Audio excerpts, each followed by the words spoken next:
यहाँ से स्टार्ट करेंगे। अपना चैनल यूपीएससी नॉलेज ट्रैक, यहाँ से अपना टेस्ट सीरीज है। टेस्ट नंबर यहाँ पर रहेगा 17वां। हम लोग 16 नंबर देख चुके थे टेस्ट, अब यहाँ से स्टार्ट करेंगे टेस्ट नंबर 17 को। ठीक है, 17 देखो जो आपका टेस्ट है ये भारत का भौतिक और पर्यावरण जो भूगोल है उससे रिलेटेड है। ठीक है, फिजिकल और इन्वायरमेंटल जो ज्योग्राफी होती है उससे रिलेटेड क्वेश्चन आपको मिलेंगे। ठीक है, और यहाँ से टेस्ट नंबर 17 और यहाँ पर ज्योग्राफी के हिसाब से देखेंगे तो तीसरा टेस्ट है। 2 टेस्ट मैं करा चुका था आपको, पहला दूसरा स्टार्टिंग से, और ये आपका तीसरा टेस्ट है जो 17 नंबर आएगा। ठीक है, और यहाँ पर इसमें सिलेबस देख सकते हो क्या क्या इसमें सिलेबस दे रखा है ये, राइट, ये सब सिलेबस इसका है। और भी इसमें सिलेबस है, लेकिन जो इतना फ्रंट में आया उतना मैंने आपको यहाँ पर दिखाया। ठीक है, और यहाँ पर देखो जो मार्केट में है, जो मार्केट में और भी कई शॉप में यहाँ पर अवेलेबल है। अगर यहाँ पे परचेस करोगे तो कुछ आपको डिस्काउंट मिलेगा, बाकी और भी शॉप में आपको मिलेगा यहाँ से मुखर्जी नगर पे, राइट। और भी यहाँ पर कुछ जगह पर है, करोल बाग में भी अवेलेबल है दिल्ली में, तो परचेस कर सकते हो यहाँ से इसका जो हार्ड कॉपी रहेगा वो। तो स्टार्ट करते हैं, क्वेश्चन देखते हैं यहाँ से टेस्ट नंबर 17 को। और क्या एक बात है कि मैं आज इवनिंग तक इसका जो पूरा शेड्यूल रहेगा टेस्ट नंबर 25 तक करीब शेड्यूल वो मैं एक साथ डाल दूंगा। ठीक है, तो उसके हिसाब से आप इसको रेडी कर पाओगे, और सबके सिलेबस ये टॉपिक भी मैं बता दूंगा। ठीक है, तो टेलीग्राम अवश्य ज्वाइन कर लो, काफ़ी इंपॉर्टेंट रहेगा। मैं आपको एक चीज़ यहाँ से बताने वाला हूँ भी। आते हैं, स्टार्ट करते हैं क्वेश्चन नंबर 1 से देखते हैं। यहाँ से पहला क्वेश्चन है, इसमें बोले भारत का अक्षांश और देशांतर दोनों में लगभग 30 डिग्री तक फैले होने के बावजूद उत्तर दक्षिण जो विस्तार है उसमें पूर्व पश्चिम विस्तार से अधिक क्यों है? तो यहाँ से आंसर हो जाएगा इसका। देखो अधिक इसलिए क्योंकि यहाँ पर भारत का जो उत्तर दक्षिण जो विस्तार है 30 डिग्री अक्षांश से उत्तर पश्चिम विस्तार 30 डिग्री देशांतर तक फैले होने के बावजूद उत्तर दक्षिण विस्तार पूर्व पश्चिम विस्तार से अधिक है, क्योंकि यहाँ पर अक्षांश रेखाओं के बीच की जो वास्तविक दूरी है भूमध्य रेखा से ध्रुवों की ओर जाने पर स्थिर लगभग 111 किलोमीटर रहती है। ठीक है, और जबकि देशांतर रेखाओं के बीच दूरी ध्रुवों की ओर कम होती जाती है। इस वजह से क्या यहाँ पर ये अधिक होता है इस विस्तार इसका, तो ये बात करेक्ट हो जाएगी। तो आंसर क्या होगा? बी यहाँ से इसका करेक्ट आंसर होगा। और अक्षांश एक दूसरे के समान दूरी पर है, और जबकि यहाँ पर देशांतर ध्रुवों की ओर अभिसरण करते हैं। ठीक है, बी यहाँ से करेक्ट आंसर है।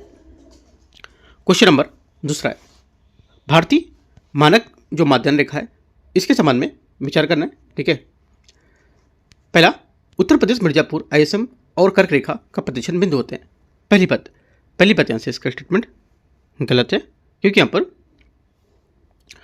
आईएसएम उत्तर प्रदेश के मिर्जापुर से होकर गुजरती है, लेकिन छत्तीसगढ़ के सूरजपुर जिले से कर्क रेखा को काटती है।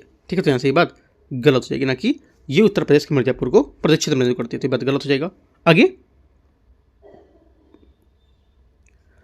आगे है सेकेंड, ये भारत को पूर्व पश्चिम विस्तार के संदर्भ में 2 बिल्कुल बराबर हिस्सों में विभाजित करती है। सेकेंड बात भी गलत है, क्योंकि यहाँ पर जो ये 82 डिग्री 30 मिनट पूर्व देशांतर को भारत मानक जो माध्यान्ह रेखा है इस पर यहाँ पर चुना गया, क्योंकि यहाँ पर ये देश के लगभग मध्य से होकर गुजरती है, जिससे यहाँ पर पूरे देश के लिए एक समान समय बनाए रखना संभव होता है। हालांकि ये भारत की जो पूरी तरह से 2 बराबर हिस्सों में विभाजित नहीं करती है। ठीक है, यहाँ पर ये बोल रखा है तो गलत होगा, बल्कि यहाँ पर कर्क रेखा 23 डिग्री 30 मिनट उत्तराक्षांश और भारत को 2 लगभग बराबर भागों में विभाजित करती है। तो आंसर क्या होगा? ये भी गलत है और ये भी गलत है। तीसरा, ये अरुणाचल प्रदेश और गुजरात के बीच समय के अंतर को 1 घंटे के भीतर रखता है। तीसरी बात यहाँ से गलत है, क्योंकि भारत के पूर्वी छोर अरुणाचल और पश्चिमी छोर पर गुजरात के बीच यहाँ पर लगभग 30 डिग्री देशांतर का अंतर है, जिसके कारण स्थानीय समय का लगभग 2 घंटे का अंतर होता है। आईएसएम एक ही मानक समय जो होता है उसका पालन करते पूरे देश की समय की एकरूपता सुनिश्चित करती है, लेकिन यह भौतिक सूर्य उदय और सूर्यास्त के समय के बीच के अंतर 2 घंटे ही रहता है। ठीक है, तो यहाँ से तीनों बातें इसकी गलत है। आंसर क्या होगा? आंसर हो जाएगा इसका तीनों गलत है। सही पूछा तो कोई नहीं, डी यहाँ से आंसर है। क्वेश्चन तीसरा है, इसमें बोले भारत की अंतर्राष्ट्रीय भूमि सीमाओं के संबंध में निम्नलिखित में से कौन सा सही कथन है? आंसर हो जाएगा तीसरे का। देखो, जो बांग्लादेश है अपने सभी पड़ोसियों के बीच भारत के सबसे लंबी दूरी या लंबी भूमि साझा करती है। सी यहाँ से आंसर होगा। कितनी? ये लगभग यहाँ पर 4096 मान सकते हो, अप्रॉक्स में नहीं लेंगे पॉइंट वाला, तो यहाँ से 4096 का आंसर होगा। बी वाला क्या है? म्यांमार, जो भारत के साथ लगता है सीमा, ये करीब 1663 किलोमीटर, जबकि पाकिस्तान के साथ यहाँ पर 3323, तो ये भी गलत हो गया। भारत अफगानिस्तान के साथ भूटान की तुलना में लंबी बात सजा करता है, तो ये भी बात गलत है, क्योंकि जो भारत अफगानिस्तान के साथ 106 किलोमीटर और भूटान के साथ 699 किलोमीटर लंबा यहाँ पर सचा करता है। ठीक है, तो ये भी गलत हो जाएगा। तो जो आंसर हो जाएगा सी इसका करेक्ट आंसर है तीसरे का। ठीक है, क्वेश्चन नंबर चौथा देखते हैं।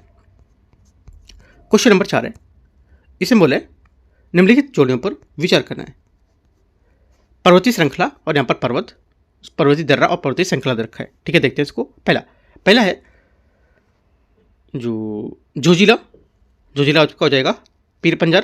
ठीक है, तो क्या बोल रहा है, ये बात गलत है क्योंकि जोजिला जौस्कर रेंज में एक दर्रा है, पीर पंजाल में नहीं, गलत हो गया। बनिहाल महान हिमालय में, ठीक है, बनिहाल दर्रा पीर पंजाल रेंज में है जो लघु हिमालय का हिस्सा है, ना कि महान हिमालय का। फोटुला लद्दाख में, ये बात क्या है, करेक्ट है क्योंकि फोटुला लद्दाख रेंज में एक पहाड़ी दर्रा है। नाथुला पूर्वी हिमालय, तो नाथुला भी सिक्किम की चुंबी घाटी में एक पहाड़ी दर्रा है जो पूर्वी हिमालय का हिस्सा है और एक सही है। ठीक है, आंसर क्या होगा, 3 और 4 करेक्ट है, तो 2 बातें इसकी करेक्ट है। क्वेश्चन 5वां है, निम्नलिखित में से कौन दक्षिण से उत्तर तक हिमालय की पर्वतमालाओं का सही क्रम होगा। ठीक है, कौन से दक्षिण से उत्तर पूछा है। ठीक है, तो दक्षिण से उत्तर जो हो जाएगा, ये हो जाएगा पीर पंजाल, लद्दाख, जास्कर और काराकोरम। राइट, बी यहाँ से 5वें का करेक्ट आंसर होगा। दक्षिण से उत्तर तक यहाँ पर जो हिमालय के ट्रांस हिमालय श्रेणियों का सही यहाँ पर क्रम होगा पीर पंजाल, उसके बाद जास्कर, फिर लद्दाख और उसके बाद यहाँ पर काराकोरम रेंज जो सबसे उत्तरी रेंज आएगी। राइट, तो यहाँ से बी स्टेटमेंट इसका 5वें का करेक्ट आंसर है। क्वेश्चन 6 है, लेटराइट मिट्टी के संबंध में निम्नलिखित कथन पर विचार करना है। वे उच्च और मौसमी वर्षा वाले क्षेत्रों में उच्च समतल अपर्दन सतहों पर पाए जाते हैं। पहली बात स्टेटमेंट क्या होगी, यहाँ से ये करेक्ट है। पहली बात यहाँ से सही है क्योंकि यहाँ पर वे उच्च मौसम में वर्षा वाले क्षेत्रों में उच्च समतल अपर्दन सतहों पर पाए जाते हैं। ठीक है, और लेटराइट मिट्टी की उच्च तापमान और भारी जो मौसमी वर्षा होने के साथ साथ यहाँ पर क्षेत्रों में विकसित होते हैं, जिससे यहाँ पर तीव्र निच्छलन होता है। तो ये बात करेक्ट है। सेकेंड, वे लाल भूरा रंग प्रदर्शित करते हैं। सेकेंड बात क्या होगी, सेकेंड बात भी यहाँ से करेक्ट है क्योंकि उनमें लौह ऑक्साइड की उच्च मात्रा के कारण आमतौर पर लाल या भूरे रंग के होते हैं। वे कार्बनिक पदार्थ नाइट्रोजन और कैल्शियम से भरपूर होते हैं। तीसरी बात, ये बात यहाँ से क्या होगी, ये बात गलत है क्योंकि लेटराइट मिट्टी आमतौर पर तीव्र निच्छलन के कारण कार्बनिक पदार्थ और नाइट्रोजन, फास्फोरस, कैल्शियम खराब होती है, यहाँ पर इसमें भरपूर नहीं होती। ये बात गलत हो जाएगी। आंसर क्या होगा, ओनली 1 2 करेक्ट है। आंसर यहाँ से इसका 1 और 2 करेक्ट है, तो क्या होगा देखते हैं, इसमें सही पूछा है तो सी यहाँ से करेक्ट आंसर है। क्वेश्चन नंबर 7 है, निम्नलिखित युग्मों पर विचार करना है। देखते हैं यहाँ पर क्षेत्र और यहाँ पर इसकी विशेषता दे रखा है। ठीक है, पहला, भाबर फिर से उभरने वाली नदियों के साथ साथ दलदली जो पेटी होती है वो दलदली और दलदली पेटी। तो पहला क्या होगा, पहला स्टेटमेंट यहाँ से इसका क्या होगा, ये पहली बात यहाँ से इसकी देखो, पहली बात यहाँ से गलत बोल रहा है क्योंकि यहाँ पर जो भाबर कंकड़ पत्थर भरी जो भूमि होती है एक सक्रिय पट्टी होती है जहाँ नदियाँ यहाँ पर गायब होती हैं, और दलदली आर्द्र पेटी तराई क्षेत्र होता है इनका। तो ये बात गलत होगा। ठीक है, सेकंड, खादर बोला है बाढ़ की भरी नई उपजाऊ जलोढ़ मिट्टी। खादर वाली बात यहाँ से सही है क्योंकि खादर नदियों की बाढ़ के मैदानों में पाई जाने वाली एक नई अधिक उपजाऊ जलोढ़ मिट्टी होती है। ये बात सही है, लिख सकते हो, पॉइंट इंपॉर्टेंट है। ठीक है, खादर, बांगर और भाबर को। तीसरा पॉइंट है, भाबर ऊंचे चबूतरे वाली यहाँ पर पुरानी जलोढ़ मिट्टी। तीसरी बात क्या होगी, तीसरी बात भी यहाँ से करेक्ट क्योंकि यहाँ पर भागर जो होती है ये पुरानी जलोढ़ मिट्टी है जो अक्सर बाढ़ के मैदान में ऊपर छतों पर रूप में पाई जाती है। ठीक है, छतों के रूप में पाई जाती है। तो आंसर क्या होगा, 2 और 3 अक्सर करेक्ट होगा। पहली बात गलत है, 2 बातें इसकी सही है। क्वेश्चन 8वां है, हीट लो उष्णता का जो हीट लो या फिर जो उष्णता होती है उसके निम्न दबाव और भारतीय मानसून प्रणाली की इसकी भूमिका के संबंध में विचार करना है। पहली बात, 8वें का पहला स्टेटमेंट है, ये एक निम्न दबाव प्रणाली है जो यहाँ पर उत्तर पश्चिम भारत के शुष्क क्षेत्रों में बनती है। पहली बात, 8वें का पहला स्टेटमेंट क्या होगा, पहला स्टेटमेंट यहाँ से इसका करेक्ट है क्योंकि यहाँ पर यह निम्न दबाव प्रणाली है जो यहाँ पर उत्तर पश्चिम भारत में शुष्क क्षेत्रों में बनती है, और ये कथन करेक्ट हो जाएगा क्योंकि यहाँ पर गर्मियों के दौरान जो भारतीय उपमहाद्वीप है उसका यहाँ पर विशाल भूभाग समुद्र की तुलना में बहुत तेजी से गर्म होता है, जिससे यहाँ पर क्या उत्तर भारत के मैदान पर एक तीव्र निम्न दाब क्षेत्र हीट लो बनता है। पहली बात यहाँ से करेक्ट है। सेकेंड बात, तीव्र हीट लो भारतीय उपमहाद्वीप में नमी प्रवाह को बढ़ाता है। सेकेंड बात यहाँ से ये भी करेक्ट है क्योंकि नमी प्रवाह को बढ़ाएगा जिससे यहाँ पर दक्षिण जो पश्चिम हवाएं हैं उसको आकर्षित करेगा जो यहाँ पर हिंद महासागर में नमी लेकर आती है, जिससे यहाँ पर भारतीय उपमहाद्वीप में नमी का प्रवाह बढ़ता जाता है। दोनों बातें करेक्ट है। तीसरा, हीट लो क्षेत्र में बादल छाए रहने से भारी वर्षा होती है। तीसरी बात यहाँ से गलत होगा क्योंकि यहाँ पर हीट लो जो मुख्य रूप से शुष्क और गर्म क्षेत्रों में बनता है। इस क्षेत्र में हवाएं ऊपर उठती हैं लेकिन यहाँ पर आवश्यक नमी और अन्य वायुमंडलीय स्थितियों में कमी के कारण इस विशेष क्षेत्र में आमतौर पर भारी वर्षा नहीं होती है। भारी वर्षा तब होती है जब ये नमी युक्त हवाएं अन्य क्षेत्रों में संघनित होती हैं और अन्य मौसम प्रणालियों के साथ परस्पर क्रिया करती हैं। ठीक है, तो ये बात गलत होगी, 1 2 करेक्ट है, आंसर ए बात सही है। क्वेश्चन नंबर 9, क्वेश्चन नंबर 9 है, इसमें बोला निम्नलिखित में से कौन सा शब्द करेवास का सबसे अच्छा वर्णन करता है?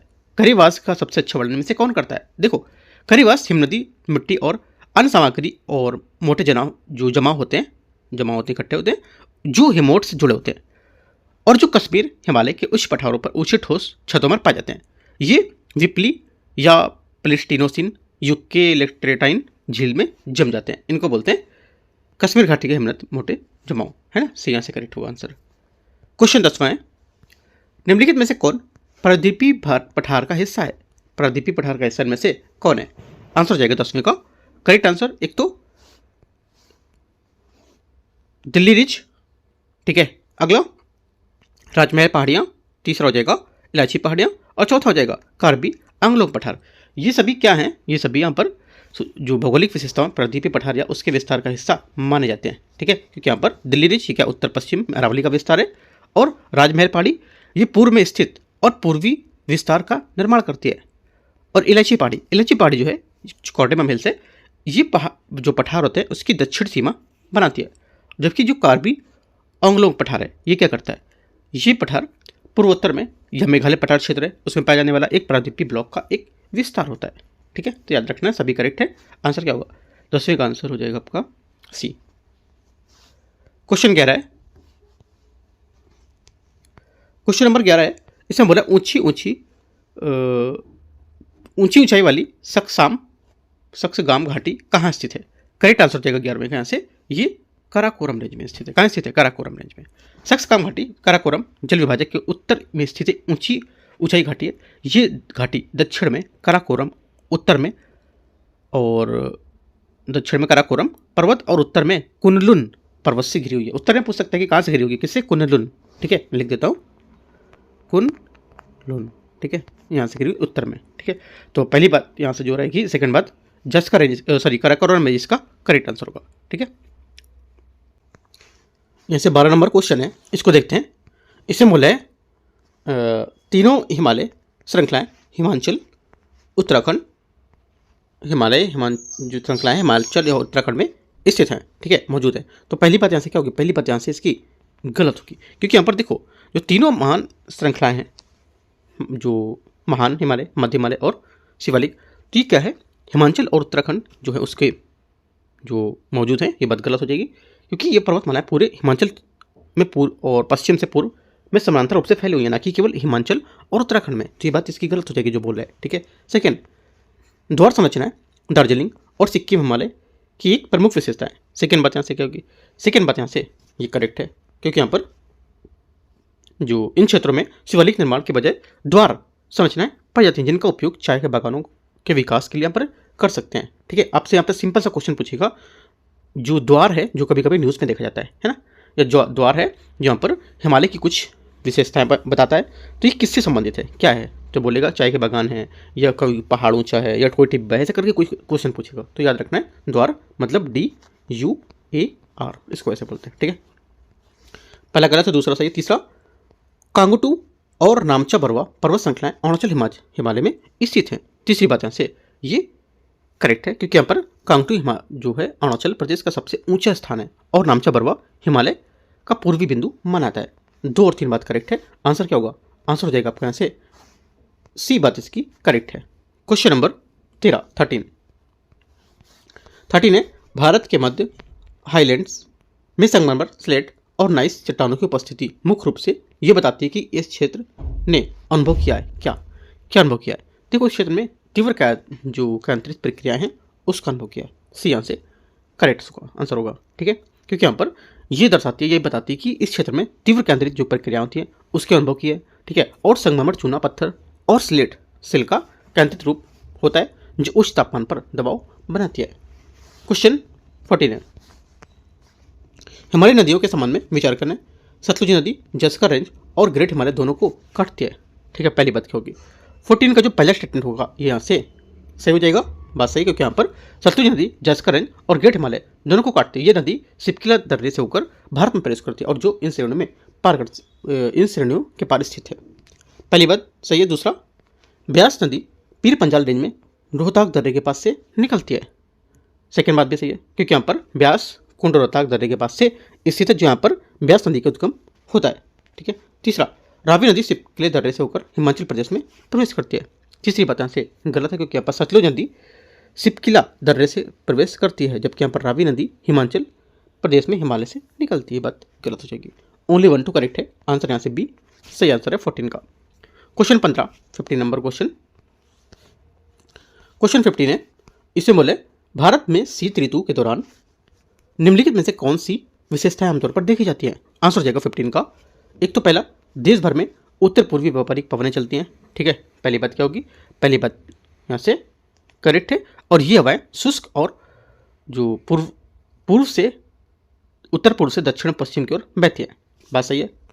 सेकेंड, विक्षोभ जो पवनी विक्षोभ होती है ये अक्सर उत्तरी मैदानों के मौसम को प्रभावित करते हैं। सेकेंड बात यहाँ से करेक्ट है, क्योंकि ये विक्षोभ भूमध्य सागर में नमी लाकर उत्तरी भारत में सर्दियों में बारिश और बर्फबारी लाते हैं। जैसे अभी के टाइम पर यहाँ पर यूपी है, बिहार है ना, दिल्ली साइड है, हरियाणा, ये सब जब क्या है अभी वर्षा करेगी तो ये पश्चिमी विक्षोभ का कारण हो सकता है। आप याद कर सकते हो इसको ऐसे करके। ठीक है, देखो कोई क्वेश्चन अगर पढ़ रहे हो, अगर वो अपनी लाइफ में देखने को मिल रहा है, जैसे कि मान लो ये क्वेश्चन देखा, आप तो इसको रटने की जरूरत नहीं पड़ेगी आपको, ये पश्चिमी विक्षोभ है, आपको ऐसे याद हो जाएगा कि यहाँ पे नॉर्थ एरिया में ऐसा ऐसा करता है। ठीक है, सर्दियों के दिनों में भी सर्दी चल रही है तो यहाँ पर ऐसा हो सकता है। राइट, दोनों बातें करेक्ट हैं। तीसरा, दक्षिणी जो प्रायद्वीप है इसके क्षेत्र में कठोर सर्दी का अनुभव नहीं होता है।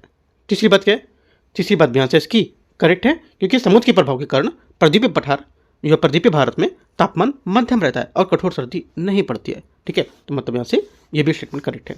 तीनों बातें यहाँ से क्या एकदम सही है, सब एकदम सही मतलब बातें दे रहा है। तो आंसर क्या होगा 15 का आंसर डी। क्वेश्चन 16 है, गोदावरी नदी के संबंध में निम्नलिखित पर विचार करना है। ये महाराष्ट्र के त्र्यंबकेश्वर के पास से पश्चिमी घाट से निकलती है। पहली बात स्टेटमेंट यहाँ से एकदम सही है। काफ़ी अच्छी जगह त्र्यंबकेश्वर, आप जाओ घूमो ना, बहुत रिलैक्स फील होगा वहाँ। ठीक है, गांव टाइप में एरिया है, मतलब बहुत अच्छा बना हुआ है। जो वहाँ के लोग हैं, वहाँ का एरिया है घूमने में, मतलब काफ़ी अच्छा। मैं गया हूँ त्र्यंबकेश्वर, तो काफ़ी अच्छा फील हुआ पे नासिक में। तो पहली बात यहाँ से क्या होगी, करेक्ट है। गोदावरी नदी का उद्गम नासिक के पास से त्र्यंबकेश्वर में ब्रह्मगिरी पर्वत से होता है, एकदम करेक्ट है। सेकेंड बात है, मंजीरा और प्राणहिता नदियाँ इनकी सहायक नदियाँ हैं। सेकेंड बात क्या होगी, सेकेंड बात यहाँ से ये भी करेक्ट है। ठीक है, क्योंकि मंजीरा और प्रणहिता नदियाँ इसकी सहायक नदियाँ और मंजीरा और प्रणहिता गोदावरी की प्रमुख सहायक नदी होंगी, इसकी मतलब गोदावरी की। ठीक है, ये तेलंगाना और आंध्र प्रदेश से होकर बंगाल की खाड़ी में गिरती है। ठीक है, ये नदी महाराष्ट्र से निकलकर तेलंगाना और आंध्र प्रदेश के सहित कई राज्यों में बहते हुए अंत में बंगाल की खाड़ी में गिर जाती हैं। तीनों बातें करेक्ट हैं। आंसर क्या होगा डी। आपसे घुमा देगा कि यहाँ पर ये अरब सागर में गिरती हैं, है ना, तो याद रखना है, गलत नहीं करना है क्वेश्चन। क्वेश्चन 16 है, 17 नंबर, तिब्बती हाई और यहाँ पर मैस्करेन हाई के बारे में विचार करना है। तिब्बती हाई एक गर्म कोर एंटी साइक्लोन है जो दक्षिण पश्चिम मानसून के दौरान विकसित होता है। पहली बात 17 का पहला स्टेटमेंट क्या होगा, पहली बात यहाँ से इसकी करेक्ट है एकदम, क्योंकि यहाँ पर जो ग्रीष्म मानसून के दौरान तिब्बती पठार ऊपर एक गर्म कोर और ऊपरी क्षोभ मंडल उच्च वायुदाब प्रणाली एंटी साइक्लोन होती है, जिसे तिब्बती यहाँ पर हाई कहा जाता है और ये विकसित होती है।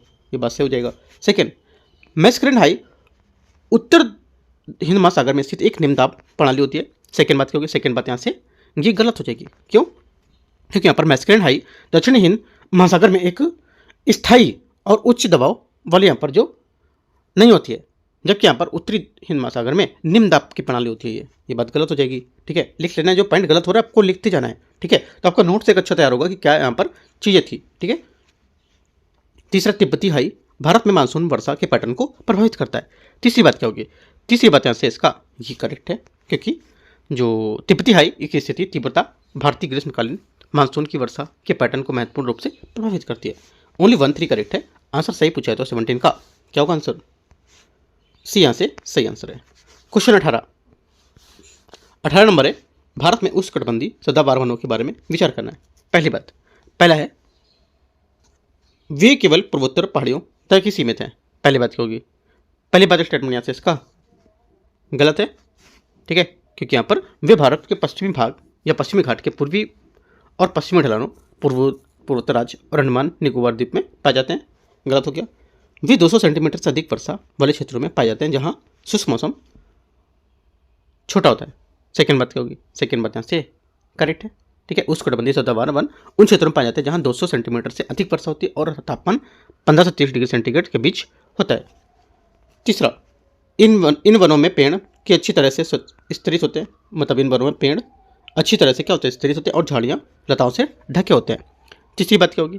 तीसरी बात यहाँ से करेक्ट है भी, क्योंकि यहाँ पर काफ़ी घने होते हैं और बहुस्तरीय होते हैं जिनमें पेड़ की झाड़ियाँ लताएं काफ़ी ज़्यादा पाई जाती है। तीसरा, इन वनों में पत्ते झड़ने का कोई निश्चित मौसम नहीं होता है। ये बात करेक्ट है, क्योंकि इन वनों में पूरे साल हरे भरे रहते हैं, क्योंकि यहाँ पर ये पत्ते झड़ने का कोई यहाँ पर निश्चित नियम नहीं होता है और वे अलग अलग समय पर पत्ते गिरते रहते हैं। तीनों बात करेक्ट है, पहली बात गलत थी, तो आंसर क्या होगा? 18 का आंसर हो जाएगा 2, 3, 4, मतलब बी बात यहाँ से सही है। क्वेश्चन नंबर 19 नंबर, भारतीय भूगोल के संबंध में कुजुवेली और मगधी केरे किसके नाम है? ये किसके नाम है? आंसर हो जाएगा कि रामसर साइट्स हैं। ठीक है, देखो कुजुवेली और जो मगधी केरे हैं ये दोनों रामसर साइट हैं जिन्हें हाल ही में भारत के अंतर्राष्ट्रीय महत्व आर्द्रभूमि के नाम से नामित किया गया था। कुजुवेली वर्ल्ड सेंचुरी तमिलनाडु में स्थित एक खारे पानी की झील है और जो प्रवासी पक्षियों के लिए एक महत्वपूर्ण पड़ाव होती है। ठीक है, कुजुवेली हो गया। उसके बाद मगधी जो केरे है, मगधी केरे कंजर्वेशन रिजर्व कर्नाटक का एक मानव निर्मित आर्द्रभूमि है जो जो बार हेडेड जो गीज होते हैं उनके पक्षियों के लिए एक दक्षिण भारत में सबसे बड़े शीतकालीन आवास में से एक माना जाता है।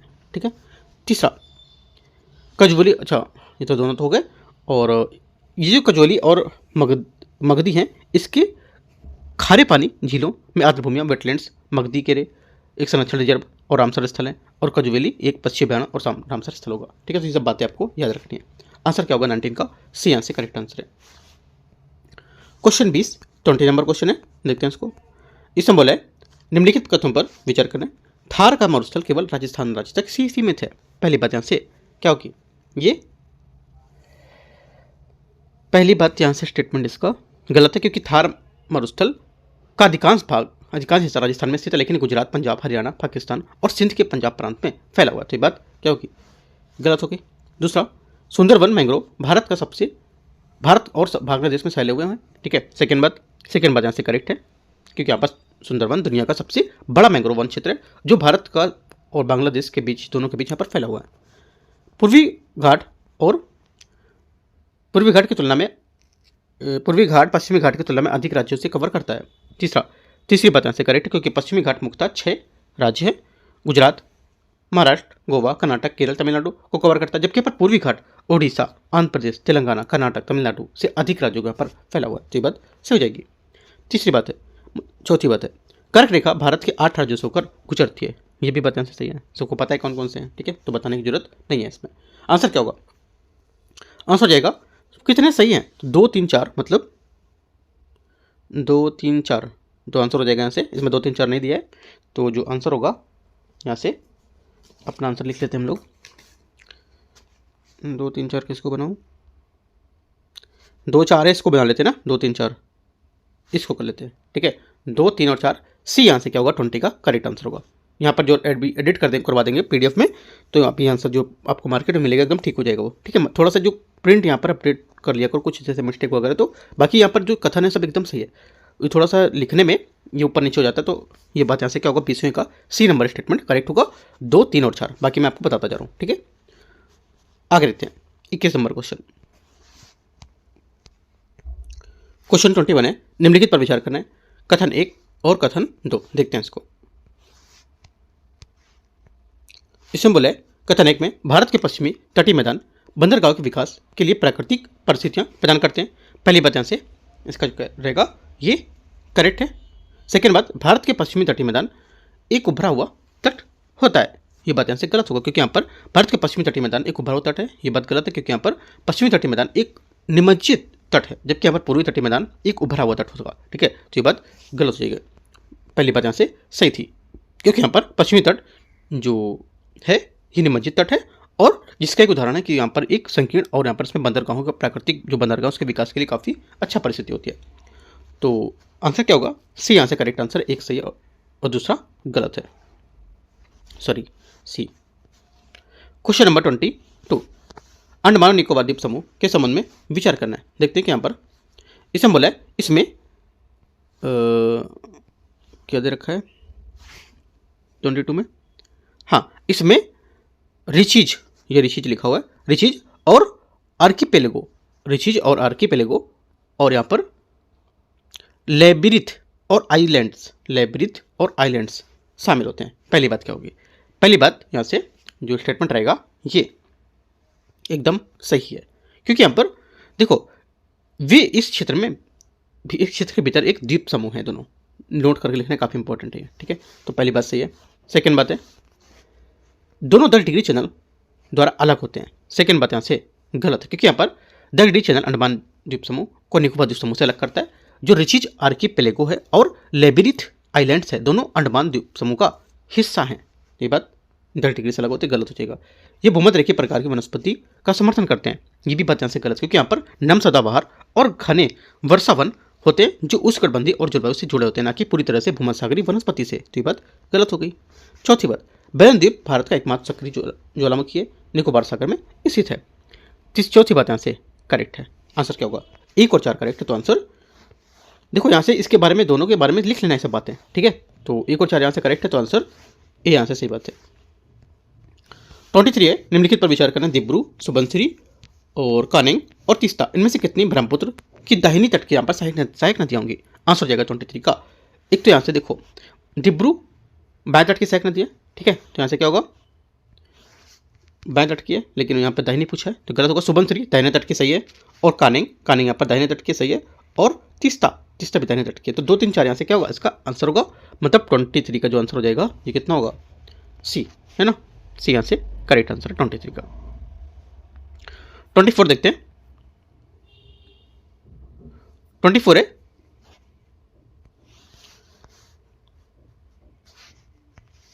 यहाँ पे दे रखा है छवि में, मतलब यहाँ पर इसमें दे रखा है कि यहाँ पर प्रश्न में जानकारी के हिसाब से नीचे दी गई है। क्या देखते हैं इसको, निम्नलिखित जानकारी को विचार करना देखते हैं। इसमें झरना, राज, सम्मिलित नदी, ठीक है, देखते हैं इसको। इसमें देख बोल रखा है झरने में अथिरपल्ली केरल, अथिरपल्ली चलाकुडी, ये जोड़ी सही है। यहाँ पर केरल चलाकुडी में सही बात है, ठीक है, क्योंकि यहाँ पर अथिरपल्ली जलप्रपात केरल की चलाकुडी नदी पर स्थित है। उसके बाद जोग सही है, जोग कर्नाटक सारावती, जोग यहाँ पर यह है सारावती, ये जोड़ी सही बात है कर रहा है, क्योंकि यहाँ पर ये जलप्रपात कर्नाटक में सारावती नदी पर स्थित है। दोनों बातें सही है यहाँ से। तीसरा है नोहलिकाई नागालैंड, उमगोट नोहलिकाई जो है ये उमगोट, ये बात गलत है, क्योंकि यहाँ पर नोहलिकाई जलप्रपात मेघालय में स्थित है, एक वर्षा पोषित जलप्रपात है जो उमगोट नदी से नहीं जुड़ा हुआ है। उमगोट नदी मेघालय में, लेकिन इसमें नोहलिकाई जलप्रपात नदी नहीं है, तो ये बात गलत हो जाएगी। दूधसागर गोवा जुआरी, ये बात इसकी क्या होगी, ये भी गलत है, क्योंकि दूधसागर जलप्रपात मांडवी नदी पर है, ना कि जुआरी नदी पर, और मांडवी और जुआरी दोनों गोवा की नदियाँ हैं, लेकिन ये जोड़ी गलत हो जाएगी। आंसर क्या होगा, आंसर हो जाएगा ओनली 1 2 करेक्ट है, ये बात यहाँ से इसकी सही आंसर है, ठीक है। 25 देखते हैं। 25 है, निम्नलिखित में से कौन सा शब्द वाटर स्पाउट्स जल बवंडर का सबसे अच्छा वर्णन करता है। आंसर हो जाएगा 25 का करेक्ट आंसर, पानी के निकायों पर बनने वाले हवा के घूमते हुए स्तंभ, डी यहाँ से क्या होगा, इसका 25 का सही आंसर है, क्योंकि यहाँ पर वाटर स्पाउट्स जो होते हैं हवा के घूमते हुए स्तंभ जो जल निकाय के ऊपर बनते हैं, और अनिवार्य रूप से पानी के ऊपर बवंडर होते हैं। ये बात करेक्ट हो जाएगी डी। क्वेश्चन 26 है, निम्नलिखित पर विचार करना है। कथन 1, कथन 2, कावेरी नदी अन्य जो प्रायद्वीपीय नदी है उनकी तुलना में कम उतार चढ़ाव के साथ पूरे वर्ष पानी ले जाती हैं। पहली बात ये होगी, 26 का पहला स्टेटमेंट यहाँ से ये सही है। दूसरा, कावेरी का ऊपरी जलग्रहण क्षेत्र दक्षिण पश्चिम मानसून के दौरान वर्षा प्राप्त करता है, जबकि अपने निचला हिस्सा उत्तर पूर्व मानसून वर्षा के दौरान प्राप्त करता है। ये भी बात यहाँ से करेक्ट है, दोनों बातें सही है। 26 का आंसर क्या होगा, ए आंसर इसका करेक्ट आंसर, व्याख्या भी कर रहा है इसकी, दोनों सही भी है, व्याख्या भी कर रहा है। 27 नंबर है, अलिनो के संबंध में विचार करना है। पहली बात, ये पेरू के तट पर गर्म धाराओं की उपस्थिति से जुड़ा होता है। पहली बात यहाँ से इसका करेक्ट है कि पेरू के तट पर गर्म धाराएं उसमें उपस्थित होता है, ठीक है, और उससे जुड़ा होता है। इसका जो परिणाम होता है, ये भूमध्य रेखा के पास पश्चिम की ओर बहने वाली पारंपरिक जो व्यापारिक हवाएं होती हैं उसमें कमजोर होना होती है, ये भी बात यहाँ से सही है। तीसरा, इससे क्या होता है, भारत के दक्षिण पूर्व एशिया में कमजोर हो जा सकता है, मतलब दक्षिण पूर्व, इससे क्या होता है भारत और दक्षिण पूर्व एशिया में मानसून कमजोर हो सकता है, ये भी बात करेक्ट है। तो तीनों बातें क्या एकदम इसकी बात बता दी, मतलब एलिनो आप लिखोगे एलिनो क्या होता है, अब डेफिनेशन लिखोगे ना तो ये सब पूरी बातें सी के अंतर्गत आ जाएंगी। वही तीनों बातें यहाँ पर नोट कर दी गई हैं, ठीक है। आंसर क्या होगा, सभी तीनों करेक्ट है, सी यहाँ से 27 का आंसर है। 28 है, देखते हैं इसको। 28 बोले भारत में मानसून ब्रेक की घटना के संबंध में विचार करना है। उत्तरी भारत में ब्रेक तब होता है जब वर्षा असर प्रणाली जो होती है, वर्षा असर प्रणाली मानसून ट्रफ के साथ बनने के साथ आगे बढ़ने में विफल रहती है। पहली बात यहाँ से करेक्ट है, सही बात बोले, ठीक है। दूसरा, पश्चिमी तट ब्रेक तब होता है जब हवाएं सीधे तट पर अपने आने के बजाय तट रेखा के समांतर बहना शुरू कर देती हैं। ये भी बात यहाँ से करेक्ट है, जिससे यहाँ पर क्या दिन शुष्क हो जाते हैं। तो दोनों बातें सही है, आंसर 28 का सही पूछा है तो सी। 29 29 नंबर क्वेश्चन है, पूर्व से पश्चिम की ओर यमुना के मिलने वाली नदियों के संबंध में विचार करना, कौन सा सही इसका क्रम होगा। देखो, पूर्व से जो पश्चिम की ओर यहाँ पर मिलने वाली नदियों का सही क्रम होगा केन, बेतवा, सिंध, चंबल, ठीक है। केन, बेतवा, सिंध, चंबल, तो यहाँ से जो आंसर हो जाएगा 29 का डी करेक्ट है। केन, बेतवा सिंध नहीं, हाँ केन, बेतवा, सिंध, चंबल होना चाहिए ना। केन, बेतवा, सिंध, चंबल सिंध, यहाँ से थोड़ा सा देख लेते हैं। यमुना की जो सहायक नदियाँ पश्चिम से पूर्व की ओर देखेंगे तो यहाँ से उल्टे क्रम में आएगी, जैसे कि चंबल, सिंध, बेतवा और केन, है ना। पूर्व से यहाँ पर पश्चिम की ओर देखेंगे तो पूर्व से पश्चिम की ओर यहाँ पर देखेंगे तो क्रम यहाँ पर केन, बेतवा, सिंध, चंबल, केन, बेतवा, सिंध, यहाँ पर सिंध होगा पहले, ठीक है। इसमें आप कर लोगे थोड़ा सा केन, बेतवा, इसके बाद ये पहले सिंध होगा, उसके बाद यहाँ पर चंबल होगा, ठीक है। ये चीज़ आप थोड़ा सा मैच कर लोगे, बाकी मैं जिसका PDF रहेगा वहाँ पर एडिट करवा दूंगा इसमें, ठीक है। तो डी यहाँ से क्या होगा, इसका आंसर होगा, राइट। आगे आते हैं क्वेश्चन नंबर 30। क्वेश्चन 30 है, इसमें बोले कथन 1 और कथन 2, दक्षिण पश्चिम मानसून के मौसम में तमिलनाडु तट पर सीमित वर्षा होती है। पहली बात, 30 का पहला स्टेटमेंट यहाँ से क्या होगा, ये करेक्ट है। सेकेंड बात है, तमिलनाडु तट पर मानसून जो होती है हवाओं की बंगाल की खाड़ी के शाखा के समानांतर स्थिर होती है। सेकेंड बात यहाँ से क्या होगा, ये करेक्ट हो जाएगा, ठीक है, क्योंकि यहाँ पर जो तमिलनाडु तट पर जो हवाएं होती है मानसून का, उसमें बंगाल की खाड़ी की शाखा के समानांतर स्थित होती है। ये जो होता है यही कारण है कि यहाँ पर तट में कम वर्षा होती है। इसमें दोनों बातें करेक्ट है, आंसर 30 का ये यहाँ से सही आंसर है। 31 देखते हैं, निम्नलिखित पर विचार करना है। राजस्थान में भारत में सीसा, जस्ता, अयस्क सबसे बड़े भंडार संसाधन होते हैं। पहली बात, 31 का पहला स्टेटमेंट यहाँ से करेक्ट है। सेकेंड, अमरकंटक पठार, मैकाल हिल्स और बिलासपुर कटनी पहाड़ जो पठार होते हैं उसके प्रमुख बॉक्साइट भंडार होते हैं। ये भी बात यहाँ पे सही है। झारखंड में कोडरमा, गया, हजारीबाग, बेल्ट प्रमुख अभ्रक उत्पादन क्षेत्रों में से एक होते हैं।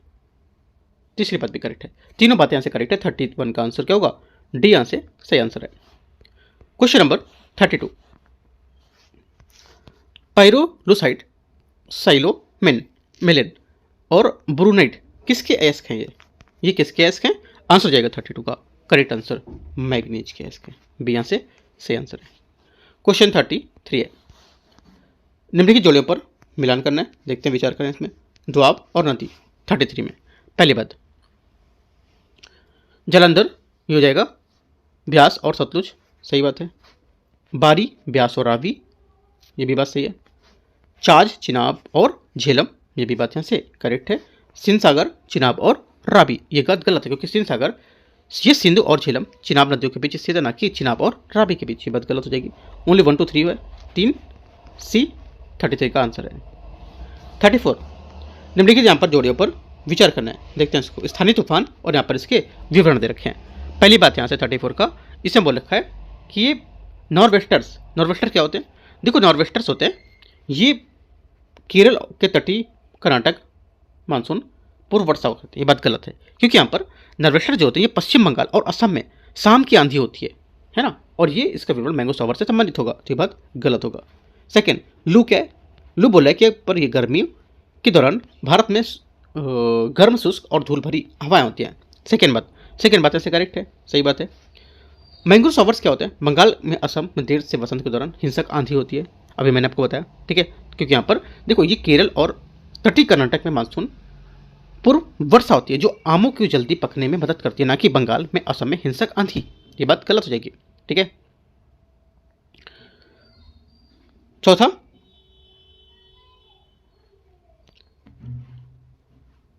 अच्छा तीसरा तो यहाँ से मैंगो सॉवर्स, हाँ तीसरा यहाँ से गलत था, चौथा देखते हैं। ब्लॉसम सॉवर कर्नाटक और आसपास के जो काफ़ी जो फूल है उसमें उसके लिए फायदेमंद होता है। ये बात सही है। आंसर क्या होगा? आंसर हो जाएगा आपका, दो बातें सिर्फ भी करेक्ट है। कौन कौन सा? एक तो दूसरा और एक चौथा, बी यहाँ से आंसर है। यह 35 नंबर क्वेश्चन है। इसमें बोला है कथन एक, कथन दो, पुणे और बंगलोर में कोझिकोड और बैंगलोर की तुलना में बहुत कम वर्षा होती है। पहली बात यहाँ से सही है। सेकेंड, पुणे और बंगलुरु पश्चिमी घाट में पवनमुखी पक्ष में स्थित है। देखो यहाँ पर जो पुणे और बंगलुरु पश्चिमी घाट के पवनमुख पक्ष में स्थित है, ना कि पवनमुखी में। किसमें स्थित है? पवन विमुख में स्थित है, ना कि पवनमुखी में। जो पवन विमुख होता है इसको बोलते हैं लीवार्ड, और जो पवनमुखी होता है इसको बोलते हैं विंडवार्ड। दोनों में डिफरेंस है, याद रखना है। तो आंसर क्या होगा? ये वाली बात इसकी गलत होगी, पहली वाली बात इसकी करेक्ट है। आंसर क्या होगा? 35 का एक स्टेटमेंट इसका सही है, तो सी यहाँ से करेक्ट आंसर है। पहला सही, दूसरा गलत है। 36 देखते हैं। 36 है, निम्नलिखित नदियों पर विचार करना है। नर्मदा, सोन, तापी, क्षिप्रा। इसमें बोला कि कितने यहाँ पर अमरकंटक पठार से निकलते हैं। करेक्ट आंसर हो जाएगा 36 का आंसर ये। देखो जो यहाँ पर केवल दो यहाँ पर हैं जो नदियाँ अमरकंटक पठार से निकलती हैं। एक तो यहाँ से हो जाएगा जो नर्मदा, नर्मदा क्या होगी? नर्मदा यहाँ से अमरकंटक पठार के पश्चिमी भाग से निकलती है। करेक्ट हो गया। सोन, सोन हो जाएगा अमरकंटक पठार के पूर्वी भाग से निकलती है। ठीक है, ये पूर्वी भाग से निकलेगी। तापी, तापी सतपुड़ा पर्वतमाला से निकलती है। और शिप्रा, शिप्रा हो जाएगी यहाँ पर विंध्य पर्वतमाला से निकलती है। आंसर क्या होगा? दो बातें यहाँ से इसकी करेक्ट है, तो आंसर क्या हो जाएगा? आंसर हो जाएगा यहाँ से इसका 35 का, सॉरी 36 का क्या होगा आंसर? दो बातें करेक्ट है, तो बी यहाँ से सही आंसर है। ठीक है, आगे क्वेश्चन देखते हैं 37 नंबर को।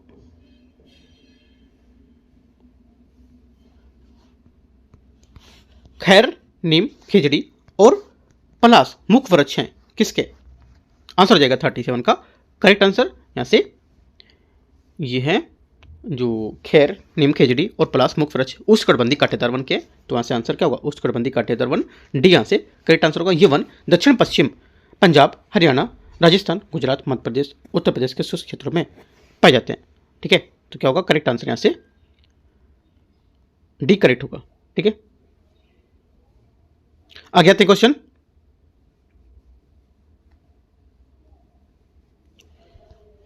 38।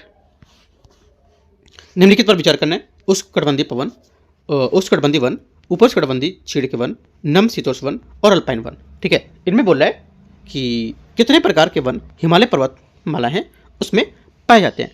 आंसर हो जाएगा 38 का करेक्ट आंसर यहाँ से, ये सभी चारों में। ठीक है, सभी चारों में यहाँ पे पाए जाते हैं। तो आंसर क्या होगा? डी यहाँ से करेक्ट आंसर है कि सभी चारों यहाँ पर वन हिमालय पर्वतमाला में पाए जाते हैं। ठीक है, बता भी सकते हो जैसे कि यहाँ पर अल्पाइन वन है, ये लगभग आपका जो silver fish, junipers, pines, birch इसकी विशेषता होती है, और ये लगभग 3000 मीटर तक पाए जाते हैं, ऊंचाई पर पाए जाते हैं। नम शीतोष्ण वन जो होते हैं ये क्या होंगे? ये पूर्वोत्तर भारत की उच्च श्रेणियों में और दक्षिण ढलानों के साथ 1000 से 3000 मीटर के बीच में होते हैं। और उष्णकटिबंधीय जो चीड़ के वन होते हैं ये 1000 से 2000 मीटर के बीच पाए जाएंगे, और ये पश्चिमी से पूर्वी हिमालय के बीच। और उष्णकटिबंधीय जो वन होते हैं ये हिमालय के तलहटी क्षेत्र में पाए जाते हैं। ये सब बातें लिख सकते हो एक्स्ट्रा पॉइंट, ये इंपॉर्टेंट पार्ट्स होते हैं। ठीक है, मैच करने को दे सकता है ऐसे करके आपको। तो आंसर क्या होगा? 38 का डी, सभी चारों करेक्ट है। 39 नंबर देखते हैं। भारत में संरक्षित जो क्षेत्र होते हैं उसके संबंध में विचार करना है। मध्य प्रदेश में राष्ट्रीय उद्यानों की संख्या सबसे अधिक है। पहली बात 39 का पहला स्टेटमेंट क्या होगा? यहाँ से पहली बात यहाँ से एकदम करेक्ट है, क्योंकि मध्य प्रदेश में राष्ट्रीय उद्यानों की संख्या सबसे अधिक है, और मध्य प्रदेश में भारत के राष्ट्रीय उद्यानों की संख्या सबसे अधिक होगी, जिसमें से जो डेटा के आधार पर 11 से 12 है। ठीक है, सेकेंड बात है महाराष्ट्र वन्यजीव अभ्यारण्य की संख्या सबसे अधिक है। ठीक है, सेकेंड बात, बाकी घट बढ़ भी सकते हैं। ठीक है, अभी लास्ट एग्जाम तक। तो सेकेंड बात क्या होगी?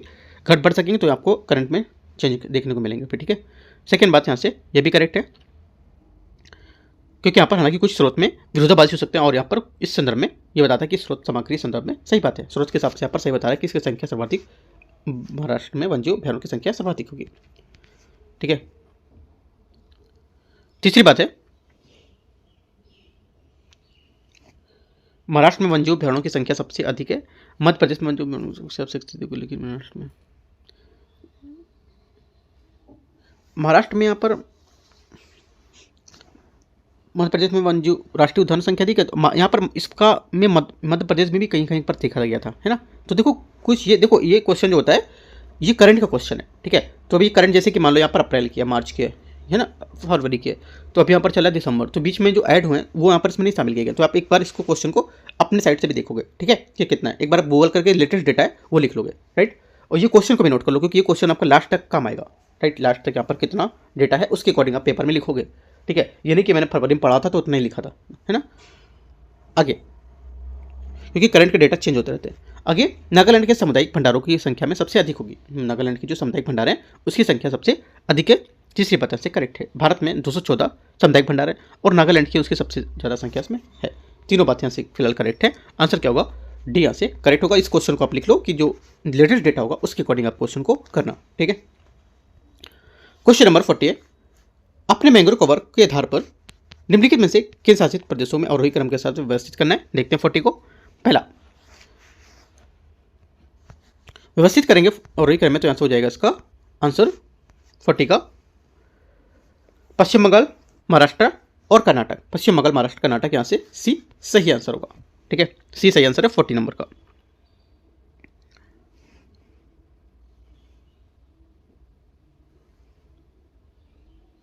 आगे देखते हैं, क्योंकि यहाँ पर जो सूचीबद्ध में पश्चिम बंगाल, महाराष्ट्र, कर्नाटक, क्योंकि यहाँ पर इसके आधार पर देखेंगे तो समग्र डेटा के आधार पर पश्चिम बंगाल में सबसे बड़ा आवरण है, ठीक है। और उसके बाद गुजरात होना चाहिए, राइट। अंडमान निकोबार द्वीप समूह ये होना चाहिए था, लेकिन यहाँ पर नहीं दे रखा है आगे, तो इसके हिसाब से जो दे रखा है उसके हिसाब से हम लोग करेंगे, सी यहाँ से आंसर होगा, ठीक है। आगे आते हैं, क्वेश्चन नंबर 41 है, किशनगंगा, झेलम और चिनाब नदियां निम्नलिखित में से किस पर्वत श्रृंखला के होकर बहती हैं। आंसर हो जाएगा 41 का करेक्ट आंसर पीर पंजाल, यहाँ से सही आंसर होगा। किशनगंगा, झेलम, चिनाब नदी फिर सभी यहाँ पर पीर पंजाल श्रृंखला से होकर बहती है और उसे काटती है, जो यहाँ पर लघु हिमालय का हिस्सा है। चिनाब नदी किश्तवाड़ के पास इसे काटने से पहले श्रृंखला में समानांतर बहती है। क्वेश्चन नंबर 42, हाल ही के वर्षों में मृदा स्वास्थ्य और जलवायु परिवर्तन से जुड़ी पहल के बारे में विचार करना है। कथन एक, काली मिट्टी रेगर मोंट मेरिलोनाइट नामक चिकनी मिट्टी खनिज की प्रचुर मात्रा में पाया जाता है, जिसमें क्या होता है, इसके कारण इसमें जल धारण की क्षमता अधिक होती है और ये शुष्क मौसम में गहरी दरारें विकसित करती है। पहली बात, 42 का पहला स्टेटमेंट यहाँ से एकदम करेक्ट है। सेकेंड बात है, भारत में हाल ही में चर्चा में रही मृदा कार्बन संवर्धन की पहल का प्रमुख उद्देश्य था कि काली मिट्टी वाले क्षेत्रों में फसल उत्पादन को समाप्त करना, ताकि यहाँ पर केवल चारागाह में विकसित की जा सके। ये बात गलत है, क्योंकि यहाँ पर मृदा जो कार्बन है अनुक्रम, इसके पहल में प्राथमिक उद्देश्य था कि मिट्टी के स्वास्थ्य को बढ़ाना और जलवायु परिवर्तन को कम करना, ना कि मिट्टी के वाले क्षेत्रों में फसल उत्पादन को बंद कर देना, ठीक है। काली मिट्टी अत्यधिक उपजाऊ होती है और कपास उगने की फसलों के लिए अत्यधिक उत्कृष्ट होती है। ये बात गलत हो जाएगी, काफ़ी इंपॉर्टेंट है, न्यूज़ में था ये, ठीक है। करंट से रिलेटेड क्वेश्चन बनाया गया है। देखो ये मैंने स्टेटमेंट इतना बड़ा क्यों दिया, क्योंकि यहाँ पर एक एक बात यहाँ से कवर हो गई इसकी आपकी। अगर सिंपल सा देता काली मिट्टी क्या है और यहाँ से भी हाल ही में ऐसा किया गया, तो वन लाइन से मजा नहीं आता इसमें, लेकिन जो क्वेश्चन ही है इसकी एक एक चीज़ आपको यहाँ पे मैंने कवर कर दी है। आप यहाँ से अगर कोई भी क्वेश्चन बाहर से आएगा इसका, इस टॉपिक पर करंट का, तो आप नहीं छोड़ोगे क्वेश्चन, है ना, क्योंकि यहाँ पर इस चीज़ें आपको ये पूरी पता हो गई है अगर अच्छे से क्वेश्चन करोगे तो, सॉल्व करोगे तो, ठीक है। आंसर क्या होगा 42 का, एक बात इसकी करेक्ट है, तो ए यहाँ से आंसर है। क्वेश्चन नंबर 43, भारत की काली मिट्टी, जिसे यहाँ पर रेगुलर मिट्टी के नाम से भी जाना जाता है, मुख्य रूप से किसके कारण जाना जाता है, मुख्य रूप से इसके कारण बनती है। आंसर हो जाएगा 43 का करेक्ट आंसर डी, ज्वालामुखी बेसाल्टिक लावा का विघटन से, ठीक है। क्वेश्चन नंबर 44 है, भारत के दुआर, चोस और तराई क्षेत्रों में आमतौर पर कौन सी मिट्टी पाई जाती है। आंसर हो जाएगा 44 का करेक्ट आंसर बी, जलोढ़ मिट्टियां, ठीक है।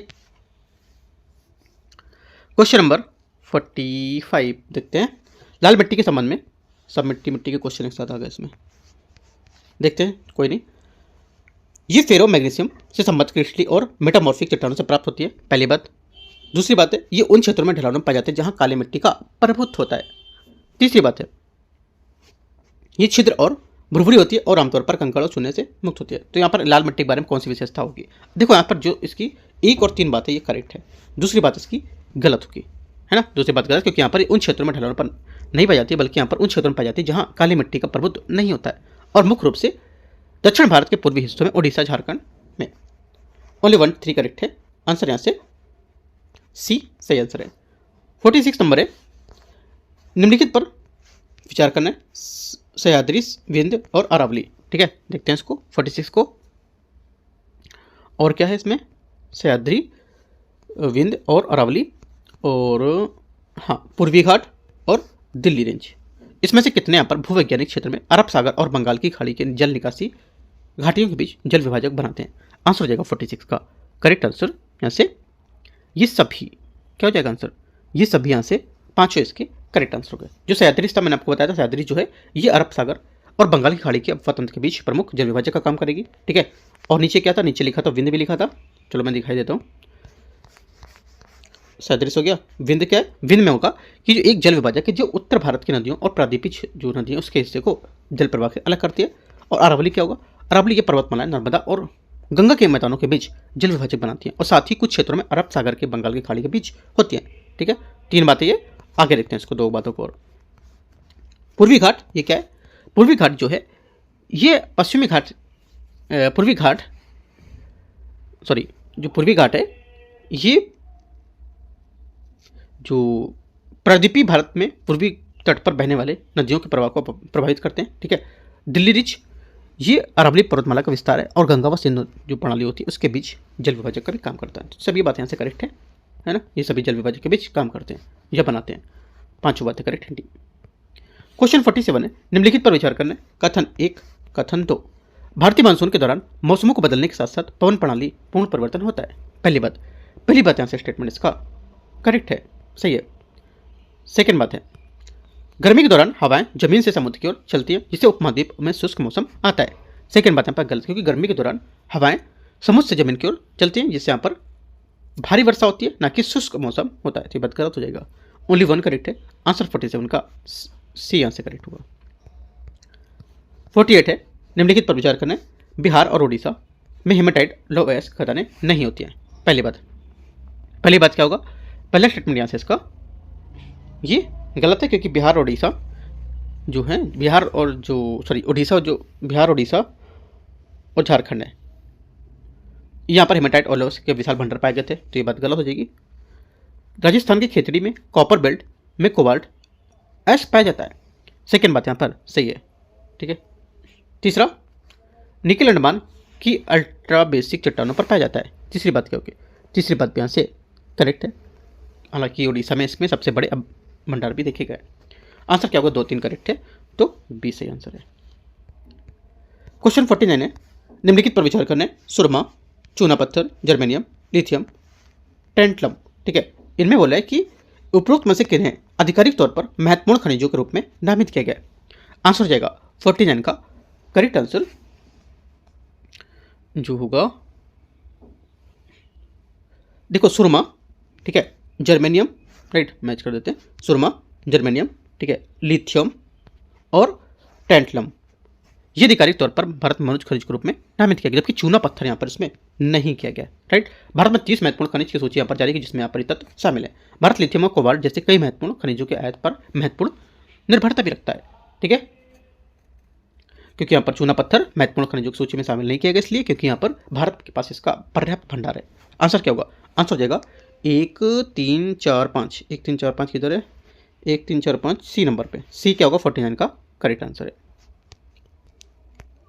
क्वेश्चन नंबर 50 है, भारत में लौटते हुए दक्षिण पश्चिम मानसून के मौसम के संबंध में विचार करना है। ये साफ आसमान और दिन के तापमान में वृद्धि से चिन्हित होता है। पहली बात, 50 का पहला स्टेटमेंट क्या होगा यहाँ से, पहली बात यहाँ से इसकी जो है 50 की, ये पहली बात यहाँ से करेक्ट हो जाएगी। सेकेंड, क्योंकि इस मौसम में व्यापक वर्षा और यहाँ पर अक्सर अंडमान सागर में दक्षिण जो ऊपर चक्रवाती वर्षा है उससे उत्पत्ति होती है, जो प्रायद्वीपीय तट के भारी बारिश यहाँ पर लाते हैं। ये भी बात यहाँ पर सही है, दोनों एकदम फैक्ट बता रहा है, फैक्चुअल पॉइंट है दोनों। ठीक है, यहाँ पर जो दक्षिण पश्चिम मानसून उसके जो लौटते हैं उसके बाद यहाँ पर एकदम फैक्चुअल पॉइंट बता रहे हैं कि यहाँ पर कैसे लौटते हैं। एक तो साफ आसमान और दिन के तापमान में वृद्धि से चिन्हित करेगा, और अंडमान सागर में ऊपर चक्रवाती और सौदे से उत्पन्न जो उसकी उत्पत्ति होती है उससे जुड़ा होता है। ठीक है, दोनों बात एकदम करेक्ट है। ठीक है, फैक्चुअल पॉइंट है। आंसर क्या होगा, 50 का आंसर जो हो जाएगा यहाँ से ये दोनों सही है तो सी यहाँ से करेक्ट आंसर है। आगे क्वेश्चन देखते हैं 51 नंबर को।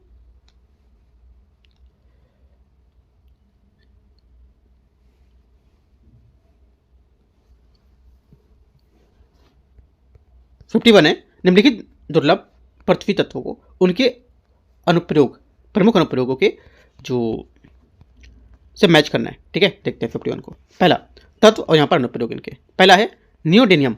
नियोडेनियम बोला है फाइबर या ऑप्टिक स्लीवर लेजर या उच्च तीव्रता का मैग्नेट। क्या होगा, देखो जो नियोडेनियम होता है ये आपको हो जाएगा, नियोडेनियम आपका, इसका उपयोग उच्च तीव्रता वाले मैग्नेट होते हैं जो, उनमें क्या होता है, जो एमआरआई स्कैनर और इलेक्ट्रिक वाहनों का मोटर से होते हैं उसके महत्वपूर्ण काम होते हैं इसके। ठीक है, तो क्या होगा ये उच्च तीव्र मैग्नेट को लेकर, तो यहाँ पर एक फर्स्ट का बी हो गया। ठीक है, आगे देखते हैं।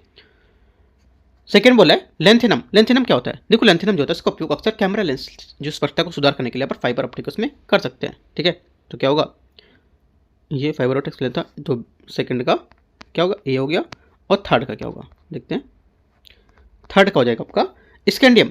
स्कैंडियम आपका होता है, इसका उपयोग खेल के सामान के एल्युमिनियम इस धातु में कर सकते हैं ताकि ताकत और स्थायित्व बढ़ा जा सके। राइट, तो क्या होगा, ये सी का 3 हो जाएगा, है ना, मतलब 3 का सी। तो आंसर हो जाएगा 1 का बी, 2 का ए, 1 का बी, 2 का ए, सी का 3। डी नंबर यहाँ से करेक्ट आंसर है इसका। ठीक है, 51 का डी यहाँ से सही आंसर है। तो इस टाइप से यहाँ पर जो अपना ज्योग्राफी का टेस्ट था, टेस्ट नंबर यहाँ पर 17। ठीक है, इसको यहाँ पर मैंने 51 आपको क्वेश्चन करा दिए, काफ़ी अच्छे क्वेश्चन है। ठीक है, 2 क्वेश्चन में जो मेरा प्रिंट था थोड़ा सा वो मैं सही करवा दूंगा, और जो 52 नंबर से क्वेश्चन है वो 100 तक जो बचे हैं वो मैं आपको पार्ट नंबर 2 में करूँगा। राइट, एक बात आपको याद रखना है, जितने मैंने क्वेश्चन आपको कराया ये सब टॉपिक पे जाके आपको अंदर से डीपली थोड़ा जाके पढ़ना है। जो आपके पास ज्योग्राफी की बुक है, जो जैसे कि आपके पास अगर मैथ्स बनने वाले तो वहाँ से पढ़ो, काफ़ी अच्छा रहेगा। ठीक है, वो सब चीज़ें आप जाके पढ़ो, तो अब देखो ज्योग्राफी की चीज़ें कवर कर पाओगे अंदर की, और जो चीज़ें आपकी थोड़ा सा बैकग्राउंड रह रहा है, जैसे कि क्वेश्चन मान लो सब चीज़ें कवर नहीं होती हैं। ठीक है, तो वो चीज़ आप बैकग्राउंड से जाके वो चीज़ें कवर कर सकते हो। तो इतनी चीज़ें आपको देखो टेस्ट लगाने का सबसे अच्छा कारण है, आप यानी कि पूरे पूरे दिन टेस्ट लगाते रहो, प्रिंट निकालो, लगा रहे हैं क्वेश्चन, आपको इसके पीछे घुमा दिया तो आप घूम गए। वो चीज़ आपको वही बोलो कि आप बैकग्राउंड इसका पढ़ो क्या चीज़ें हैं, तो और अच्छे से आप टेस्ट पेपर का लाभ ले पाओगे, है ना।